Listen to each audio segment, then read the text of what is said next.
The morning sun cast long shadows across the dusty main street of Tombstone, Arizona, as 99 Apache warriors sat motionless on their horses along the ridge overlooking the town. Their silhouettes cut sharp against the blazing sky like ancient sentinels of judgment. Below, the townspeople had barricaded themselves behind wooden storefronts and overturned wagons, rifles gleaming in trembling hands. At the center of it all stood Jack "Hawk" Mallory, his weathered face calm despite the chaos erupting around him. At 44, he'd seen enough violence to last 3 lifetimes, but nothing quite like this. Behind him, pressed against the wooden wall of Murphy's General Store, cowered 12-year-old Billy Tucker and his wounded Apache friend, Running Wolf. "Hawk!" Sheriff Tom Bradley's voice cracked with panic as he approached, his badge catching the morning light. "What in God's name have you done? The whole town's about to be massacred because of your bleeding heart." Hawk's steel-gray eyes never left the ridge. "Easy, Tom. Nobody's getting massacred today." "Easy?" Mayor Cornelius Webb pushed through the crowd, his face purple with rage. "There's 100 savages up there ready to burn this town to the ground, and you're telling us to take it easy?" A murmur of agreement rippled through the gathered townspeople. Mrs. Henderson clutched her shawl tighter. "This is all because you harbored that Apache boy. We should have strung him up yesterday." "Ma'am," Hawk's voice carried a dangerous edge, "I'd suggest you keep such thoughts to yourself." Billy Tucker stepped forward, his young face pale but determined. "This ain't Mr. Hawk's fault. It's mine. I'm the one who stole his donkey." "Shut up, boy," Webb snarled. "You've caused enough trouble." But Hawk placed a protective hand on Billy's shoulder. The boy's got more courage than half this town combined. On the ridge, one of the Apache warriors raised his hand. The gesture was subtle, but Hawk caught it. He'd spent enough time in Apache territory to recognize their signals. This wasn't a war party. It was something else entirely. "They're not here to fight," Hawk said quietly. Sheriff Bradley laughed bitterly. "Not here to fight? Look at them. They're armed to the teeth." "So are we," Hawk replied. "But notice something, Tom. They're not moving. They're waiting." Dr. Samuel Morrison, the town's physician, emerged from the store behind them, wiping blood from his hands. "The Apache boy's stable," he announced. "Bullet went clean through his shoulder. He'll live." The crowd stirred uneasily. Some had hoped the boy would die, solving their problem permanently. "Dr. Morrison," Hawk called out, "would you mind checking on Running Wolf again? I think our friends up there might want to know he's all right." As the doctor disappeared back into the store, Hawk studied the ridge more carefully. The lead warrior, an older man with silver streaking his long black hair, sat perfectly still on a magnificent paint horse. Even from this distance, Hawk could see the man's eyes were fixed directly on him. 24 hours ago," Hawk said to no one in particular, "I was just a man with a stolen donkey and a bad attitude. Funny how life changes." Billy looked up at him with admiration. "You saved Running Wolf's life, Mr. Hawk. That's got to count for something." "Does it, boy? Look around. Half this town wants to see me hanged alongside you and your friend." "But you did the right thing," Billy insisted. Hawk's weathered face cracked into the ghost of a smile. "Sometimes doing the right thing gets you killed, Billy. That's a lesson I learned the hard way." The tension in the air was thick enough to cut with a knife. Women whispered prayers behind barricaded windows. Men checked and rechecked their weapons. Children peered out from hiding spots, their eyes wide with fear and fascination. Then, without warning, the lead Apache warrior began to descend the ridge. Alone.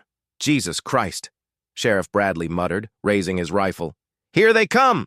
"Lower your weapon, Tom," Hawk commanded. "One man isn't an attack. One man can signal an attack." But Hawk was already walking forward, his hands visible and empty.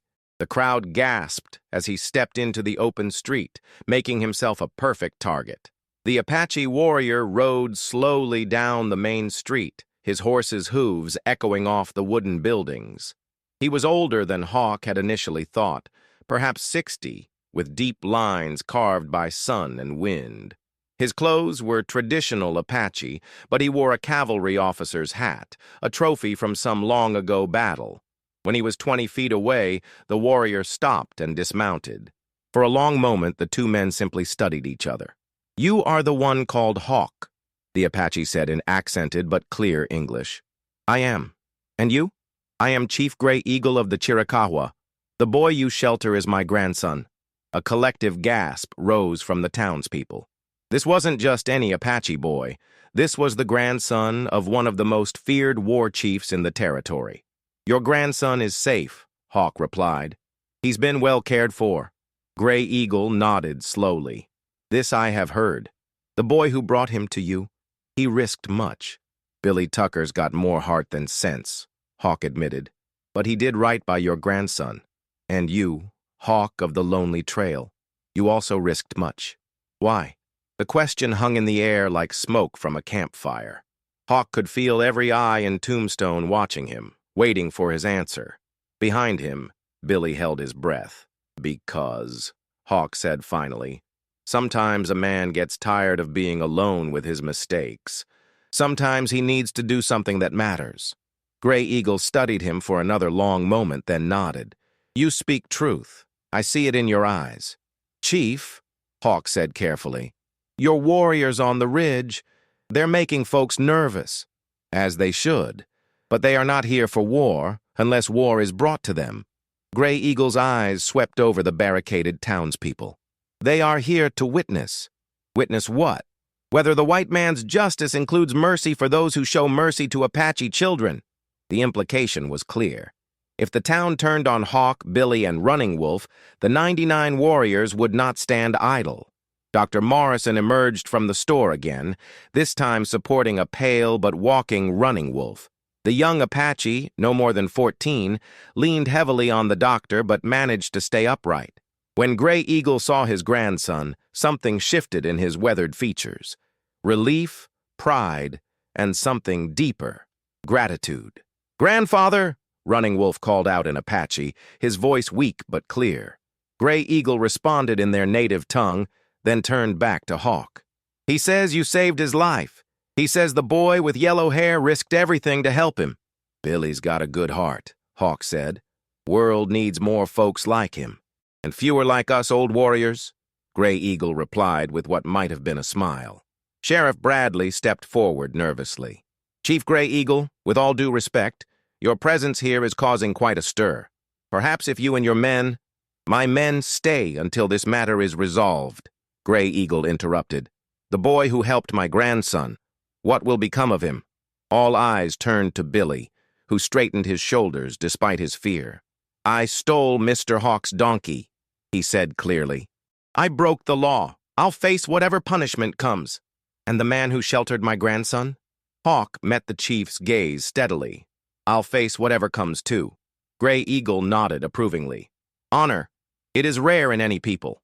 Mayor Webb pushed forward, his face red with indignation. "Now see here. We can't have Apache war parties dictating justice in our town." "You misunderstand," Gray Eagle said calmly. "I dictate nothing. I merely observe. But know this.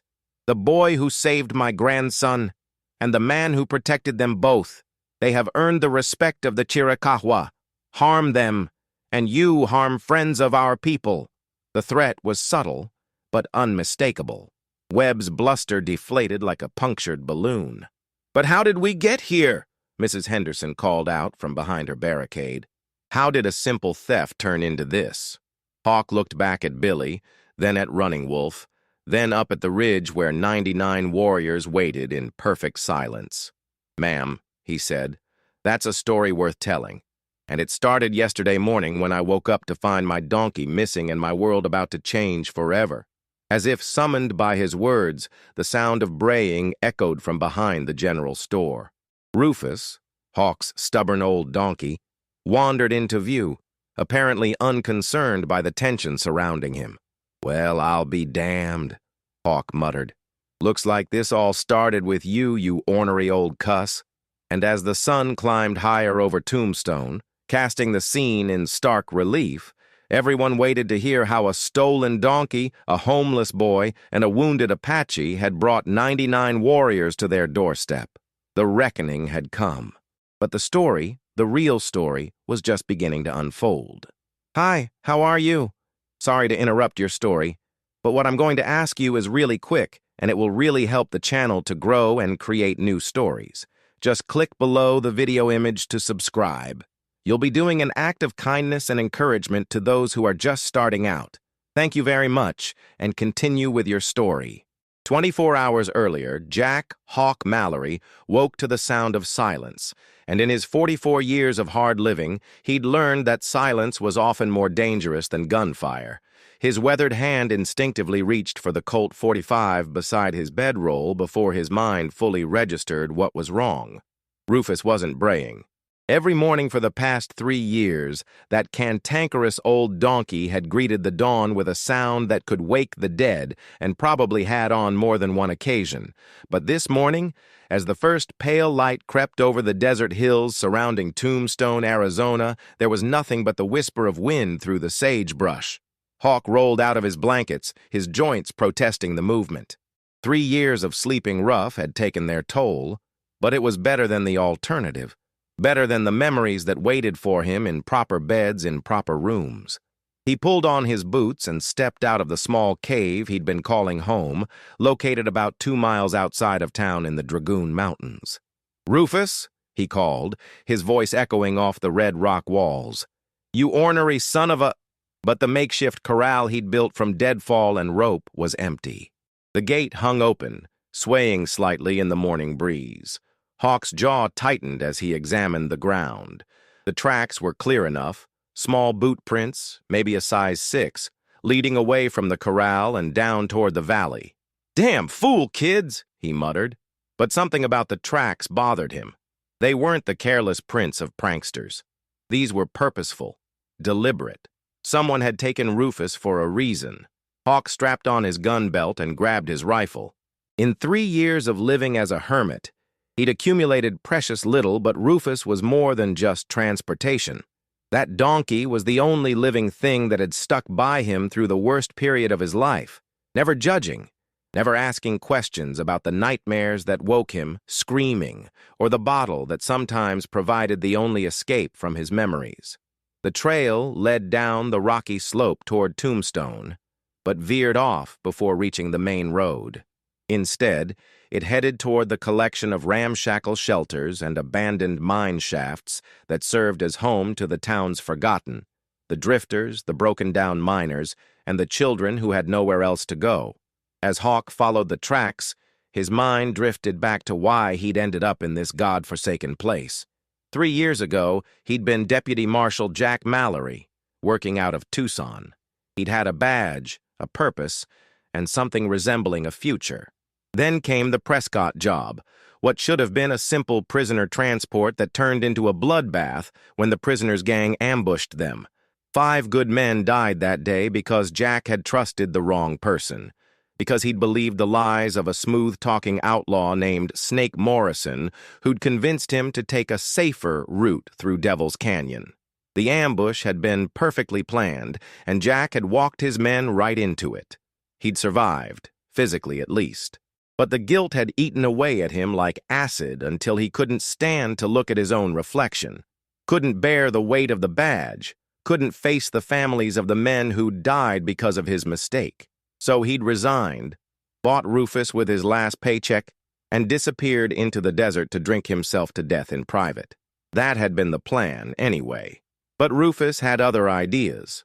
The stubborn donkey had a way of wandering off whenever Jack got too deep into a bottle, forcing him to sober up enough to track the animal down. It was as if the donkey knew that Jack needed something to care about, even if he didn't want to admit it. The tracks led to a cluster of abandoned mine shafts about a mile from town. Hawk approached carefully, his rifle ready. He'd learned the hard way that desperate people did desperate things, and anyone willing to steal a man's donkey might be willing to do worse. He heard voices before he saw them, a young boy's voice, high and frightened, and something else, moaning. Someone was hurt. Hawk crept closer, using the rocky outcroppings for cover. What he saw when he peered around a boulder made him pause. A boy, maybe 12 years old, knelt beside a makeshift shelter built from canvas and scrap wood. The kid was thin as a rail, his clothes patched and repatched, his face smudged with dirt and worry. But it wasn't the boy that caught Hawk's attention. It was the figure lying on a bed of pine boughs inside the shelter. An Apache boy, probably 14 or 15, lay unconscious with a blood-soaked bandage wrapped around his shoulder. His breathing was shallow, labored, and even from a distance, Hawk could see the fever flush on his dark skin.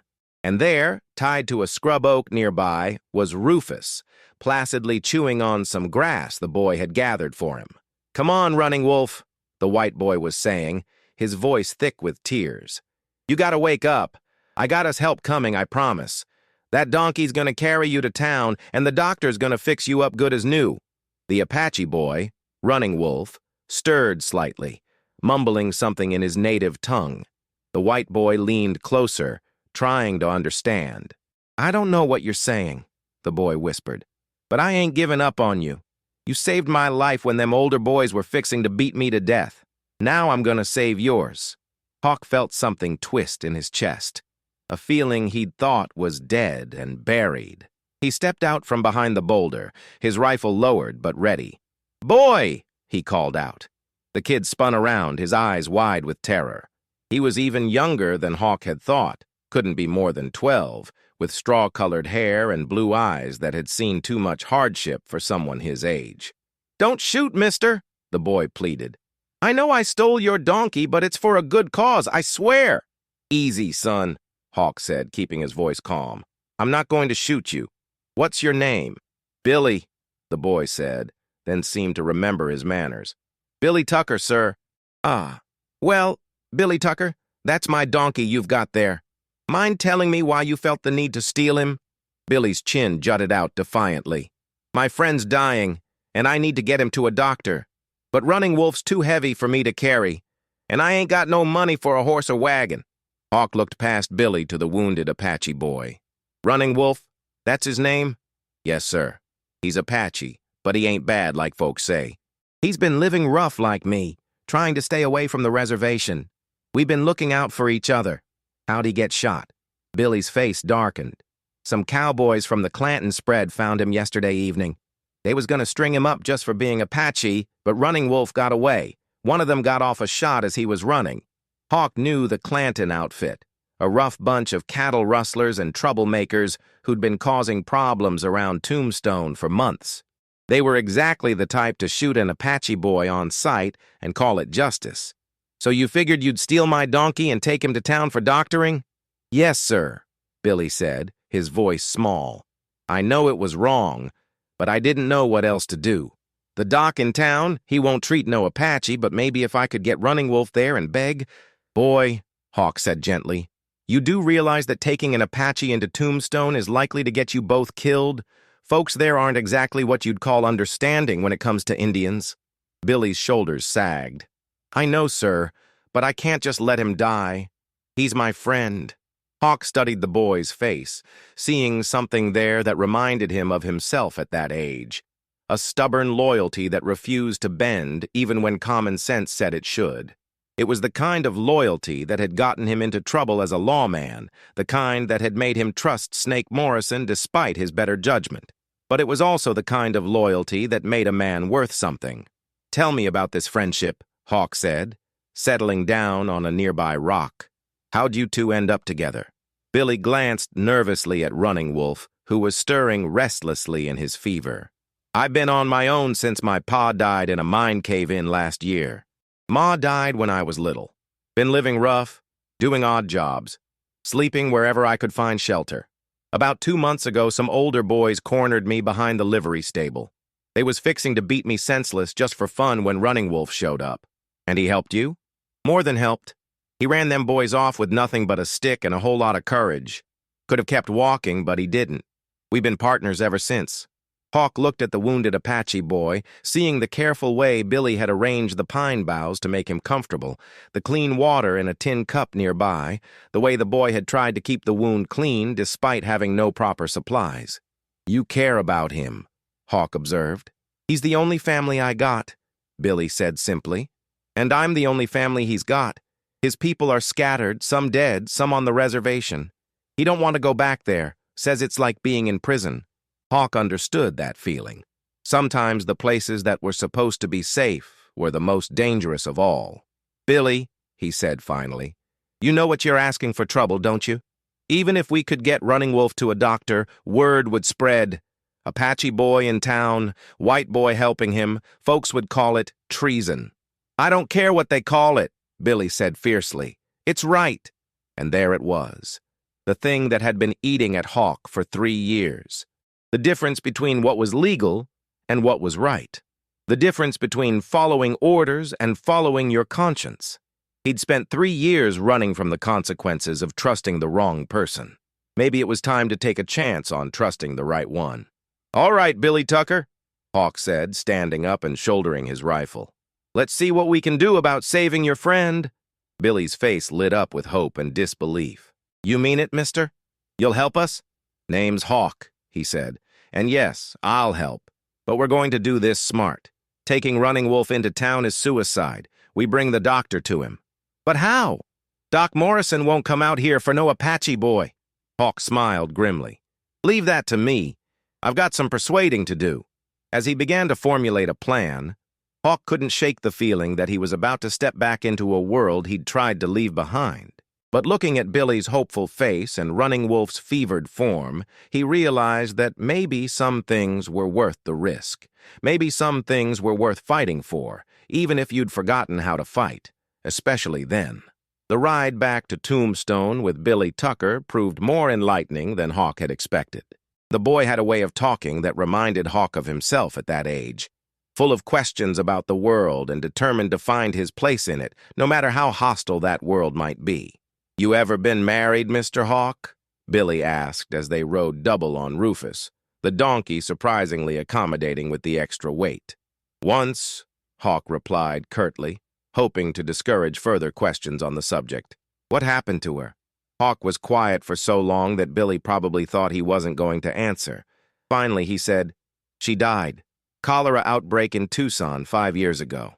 "I'm sorry," Billy said, and the genuine sympathy in his young voice caught Hawk off guard. "Her name was Sarah," Hawk found himself saying. "She was a school teacher. Had this idea that she could civilize me, turn me into a proper gentleman." "Did she?"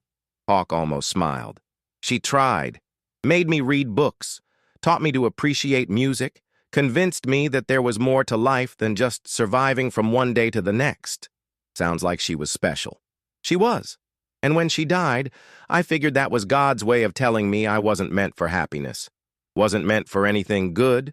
They rode in comfortable silence for a while, the desert landscape rolling past them in waves of red rock and sagebrush. In the distance, the buildings of Tombstone shimmered in the heat like a mirage. "Mr. Hawk," Billy said eventually, "why'd you really decide to help us? I mean, you don't know me from Adam, and most folks around here would just as soon shoot an Apache as look at one." It was a fair question, and one Hawk had been asking himself. "You ever do something you regretted so much it felt like it was eating you alive from the inside?" "Yes, sir. I stole food from Mrs. Henderson's kitchen last winter when I was starving. She caught me and called me a worthless thief. Made me feel about 2 inches tall. This was bigger than that," Hawk said. "I made a mistake that got good men killed. Men who trusted me, who followed my lead right into an ambush." Billy was quiet, processing this information. "But you didn't mean for them to get hurt. Doesn't matter what I meant. What matters is what happened.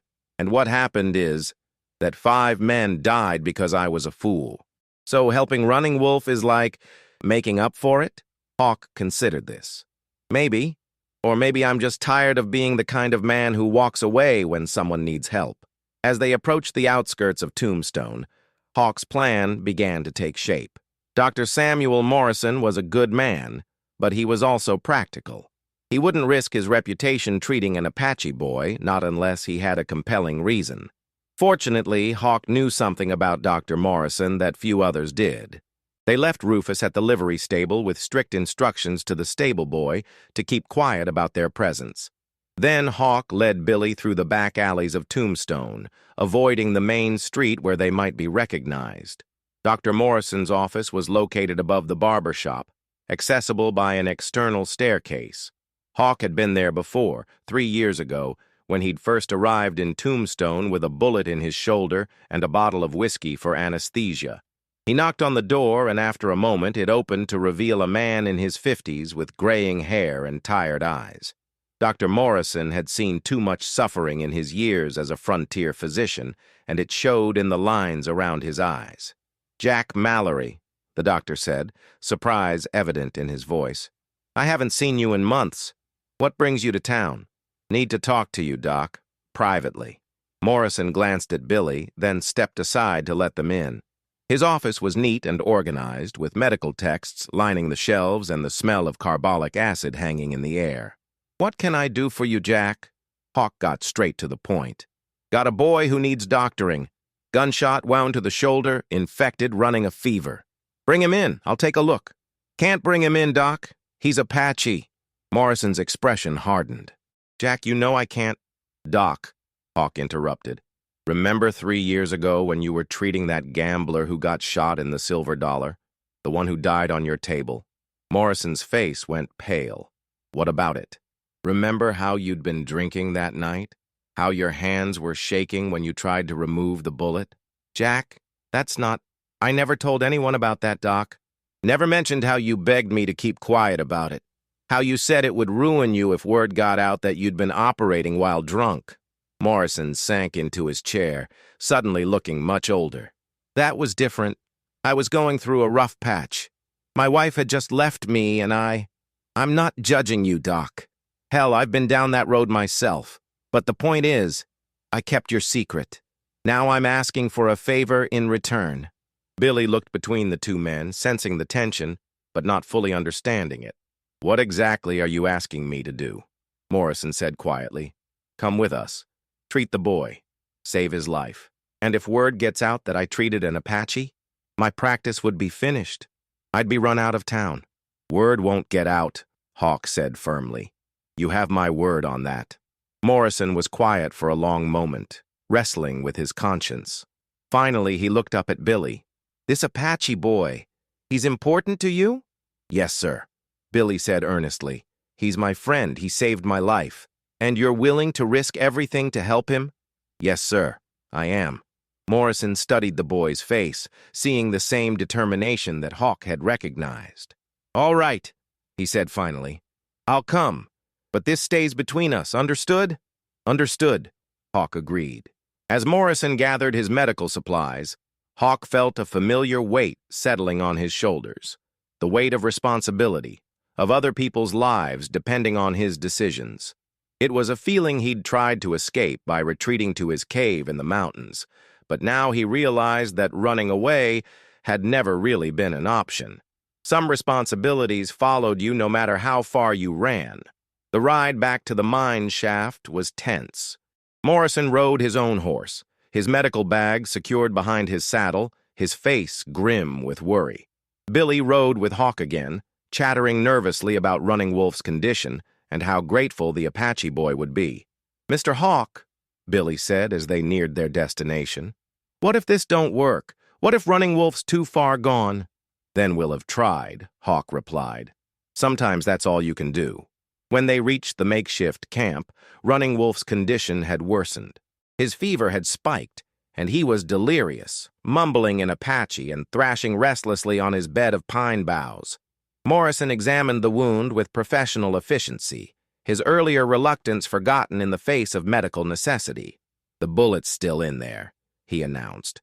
"It's got to come out and soon, or he'll die of blood poisoning." "Can you do it here?" Hawk asked. "It won't be easy. I'll need plenty of light, hot water, and something to hold him down. He's going to fight when I start cutting." Billy immediately began gathering firewood, while Hawk rigged up a reflector using his shaving mirror to direct sunlight into the shelter. Morrison prepared his instruments, his hands steady and sure despite the primitive conditions. "This is going to hurt," Morrison warned as he prepared to begin. "Even unconscious, he'll feel it." Running Wolf's eyes fluttered open as Morrison began to work, and he looked directly at Hawk. Despite his fever, there was intelligence in those dark eyes, and something else, a recognition of what was happening. "Easy, son," Hawk said gently. "We're trying to help you." Running Wolf said something in Apache, his voice weak but urgent. "What's he saying?" Billy asked. Hawk had picked up enough Apache during his years as a lawman to understand the basics. He's saying thank you, and he's asking why we're helping him. Tell him, Morrison said as he probed for the bullet, that some people believe in doing what's right, regardless of the consequences. Hawk translated as best he could, and Running Wolf nodded slightly before the pain overwhelmed him and he lost consciousness again. The surgery took nearly an hour. Morrison worked with the skill and precision that had made him one of the most respected doctors in the territory, his earlier drinking problem forgotten in the face of a life-or-death situation. When he finally extracted the bullet, a misshapen piece of lead that had been slowly poisoning Running Wolf's system, all three men breathed a sigh of relief. "He'll live," Morrison announced, bandaging the wound with clean cloth. "But he'll need rest and proper care, no moving him for at least a week." "A week?" Billy's face fell. "But we can't stay here that long. Someone's bound to find us." Hawk had been thinking the same thing. The mine shaft was too exposed, too close to the main trails. If the Clanton outfit came looking for Running Wolf, or if word got out about an Apache boy hiding in the area, they'd be sitting ducks. "We'll figure something out," Hawk said, though he wasn't sure what. As Morrison packed up his instruments, he turned to Hawk with a serious expression. "Jack, you know this isn't over. Word's going to spread that someone's been helping an Apache. People are going to start asking questions. Let them ask. And when they come looking for answers, when they want someone to blame..." Hawk looked at Billy, who was gently adjusting Running Wolf's blanket, and at Running Wolf himself, breathing easier now that the bullet was out and the fever was beginning to break. "Then I guess they'll find me," Hawk said quietly. As the sun began to set over the desert, painting the sky in shades of orange and red, Hawk realized that his 3 years of isolation were over. Whether he'd wanted it or not, he was back in the world, back in the fight. And this time, he was determined not to let anyone down. But as they settled in for the night, none of them could have predicted that their actions had already set in motion a chain of events that would bring 99 Apache warriors to the ridge above Tombstone. The reckoning was coming, and it would test everything Hawk thought he knew about courage, loyalty, and the price of doing what's right. Back to the present moment. The standoff had stretched for nearly an hour, with 99 Apache warriors maintaining their silent vigil on the ridge, while the townspeople of Tombstone cowered behind their barricades. Chief Gray Eagle and Jack Hawk Mallory stood in the middle of the dusty street, two weathered men who understood that the next few minutes would determine whether the day ended in peace or bloodshed. "The story you promised," Gray Eagle said quietly, his eyes never leaving Hawk's face. "Your people seem eager to hear how we arrived at this moment." Hawk nodded, glancing back at the crowd of frightened townspeople. "They deserve to know the truth. All of it." Sheriff Bradley stepped forward nervously. "Hawk, maybe this isn't the time for storytelling. We've got a situation here that..." "Tom," Hawk interrupted, "the story is the situation. These folks need to understand what really happened, and why." Dr. Morrison emerged from the general store, supporting Running Wolf, who was pale but alert. The young Apache's wound had healed well over the past week, thanks to the doctor's skill and Billy's devoted care. "Running Wolf's strong enough to travel," Morrison announced. "The wound's clean, no sign of infection." Gray Eagle's eyes softened as he looked at his grandson. "You have done well, grandson. Your father would be proud." Running Wolf straightened despite his weakness. "Grandfather, these men saved my life. The boy Billy, and the one called Hawk, and the medicine man. They risked everything for me." "This I know," Gray Eagle replied. "Word travels fast in the desert. When you did not return to our winter camp, I sent scouts to search. They found the place where you were shot, followed the trail to the mine shaft, watched from a distance as these men cared for you." Mayor Webb pushed forward, his face red with indignation. "You've been watching us? Spying on our town?" "Protecting my grandson," Gray Eagle corrected, "and learning the measure of the men who helped him." Billy Tucker stepped up beside Hawk, his young face determined despite his fear. "Chief Gray Eagle, sir, I want you to know that Mr. Hawk didn't have to help us. I stole his donkey, and he could have just taken it back and left us to die. But he didn't. He chose to help, even knowing it might get him in trouble. Gray Eagle studied Billy with interest. "You are the boy who saved my grandson's life."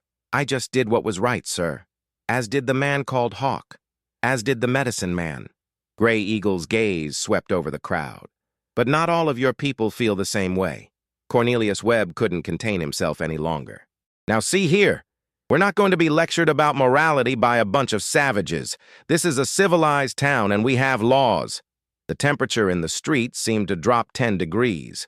On the ridge, several of the Apache warriors shifted slightly in their saddles, hands moving closer to their weapons. "Careful, Webb," Hawk warned quietly. But Gray Eagle held up a hand, and his warriors remained still. "You speak of civilization and laws," he said to Webb. "Tell me, what law says a child should die because of the color of his skin? What civilization allows good men to be punished for showing mercy?" "The boy's Apache," Webb sputtered. "They're our enemies." "Are they?" Hawk stepped forward, his voice carrying across the street. "Running Wolf never hurt anyone in this town. He was just trying to survive, same as Billy here, same as all of us." Mrs. Henderson called out from behind her barricade. "But they're savages! Everyone knows that!" Running Wolf spoke up, his voice weak but clear. "Mrs. Henderson, I know you. I have watched you feed the stray dogs behind your house. I have seen you leave food for the old prospector who sleeps in the alley. You have a kind heart. Why does it not extend to me?" The woman fell silent, clearly shaken by the young Apache's words. Dr. Morrison stepped forward. "I've treated men of every color and creed in my 20 years as a physician. I can tell you that blood is red in all of them, pain feels the same, and the will to live burns just as bright. This boy, Running Wolf, he's no different from any other patient I've treated." "But the risk," Sheriff Bradley protested. "Harboring an Apache could bring war parties down on us." "Like the one on the ridge?" Gray Eagle asked mildly. "Tell me, Sheriff, have my warriors attacked your town? Have they threatened your people?" "Well, no, but they are here to witness justice, to see if the white man's law includes mercy for those who show mercy to Apache children." The implication hung heavy in the air. Everyone understood that the wrong decision here could indeed bring war. Hawk looked around at the faces of the townspeople, some frightened, some angry, some confused. These were ordinary people trying to make sense of an extraordinary situation. "Folks," he said, raising his voice so everyone could hear, "I know you're scared. I know this isn't what any of us expected when we woke up this morning. But let me tell you what I learned this past week." He gestured toward Billy and Running Wolf. "I learned that courage doesn't have anything to do with age or race or how much money you've got in your pocket. Billy here risked everything to save his friend, and Running Wolf would have done the same for him. That's the kind of courage that built this country." "Pretty words," Webb sneered. "But what about the consequences? What happens when word spreads that Tombstone harbors Apache fugitives? What happens to our businesses, our families? What happens," Gray Eagle said quietly, "is that you become known as a place where justice and mercy live side by side, where good men are honored regardless of their tribe." "And if we refuse?" Webb demanded. "If we decide to handle this our own way?" The silence that followed was deafening. On the ridge, 99 warriors sat motionless, but their message was clear. Hawk stepped between Webb and Gray Eagle. "There's another way," he said. "A way that doesn't involve threats or violence." "I'm listening," Gray Eagle said. "Running Wolf needs to heal completely before he can travel far. Billy needs a proper home, not life on the streets. And this town needs to learn that doing the right thing doesn't always lead to disaster." "What are you proposing?" Sheriff Bradley asked. "I'm proposing that Running Wolf stays in Tombstone until he's fully healed, under my protection, with Dr. Morrison continuing his care. Billy stays with me, too. I've got room in my place up in the mountains, and the boy needs someone to look after him." "And then?" Gray Eagle asked. "Then Running Wolf goes home to his people, if that's what he wants. Or he stays and makes a life here, if the town will have him. His choice." Webb laughed harshly. "You think this town will accept an Apache living among us?" "I think this town is better than you give it credit for," Hawk replied. "I think most folks here know the difference between right and wrong, even when it's not easy. Mrs. Henderson surprised everyone by speaking up. The boy, Running Wolf, he spoke true about me feeding the strays. If he's been watching, he's seen me at my best moments, not my worst. She paused, then added quietly, maybe it's time I lived up to what he saw. Other voices began to join in. The blacksmith, Tom Murphy, called out, boy saved Billy's life and Billy tried to save his. That's the kind of loyalty we could use more of around here. Sarah Collins, the school teacher, added, if the boy wants to learn, he'd be welcome in my classroom. Education is for everyone. One by one, more townspeople began to speak up. Not all of them. Webb and a few others remained stubbornly opposed, but enough to show that Tombstone had more heart than its reputation suggested. Gray Eagle listened to it all, his weathered face impassive. Finally, he turned to his grandson. What do you wish, Running Wolf? You are old enough to choose your own path. Running Wolf looked at Billy, then at Hawk, then at the townspeople who had spoken in his favor. I wish to stay until I am strong again, and then I would like to learn the white man's ways as well as the ways of our people. Perhaps I can help others understand that we are not so different. And you, boy with the yellow hair? Gray Eagle asked Billy. What is your choice? Billy grinned, the first real smile anyone had seen from him in days. I'd like to stay with Mr. Hawk if he'll have me, and I'd like to help Running Wolf however I can. Gray Eagle nodded slowly, then turned to address the entire crowd. My warriors and I will return to our winter camp, but know this. The boy Running Wolf is under the protection of the Chiricahua Apache. Harm him, and you harm our people. Protect him, and you have our friendship. He mounted his horse and looked down at Hawk. You have chosen well, Hawk of the Lonely Trail. Perhaps you are not so lonely anymore. As Gray Eagle rode back up the ridge, his warriors began to follow. Within minutes, the hilltop was empty, except for the morning sun and the wind through the sagebrush. The townspeople began to emerge from their hiding places, talking excitedly among themselves. Some were still wary, but most seemed relieved that the crisis had passed without bloodshed. Sheriff Bradley approached Hawk, shaking his head in amazement. I've got to hand it to you, Hawk. I thought for sure we were all going to die today. Sometimes, Hawk replied, the best way to avoid a fight is to show you're willing to have one for the right reasons. Dr. Morrison clapped him on the shoulder. You'll need help taking care of these boys. Running Wolf still needs medical attention and Billy could use some proper schooling. I'd appreciate any help you can offer, Doc.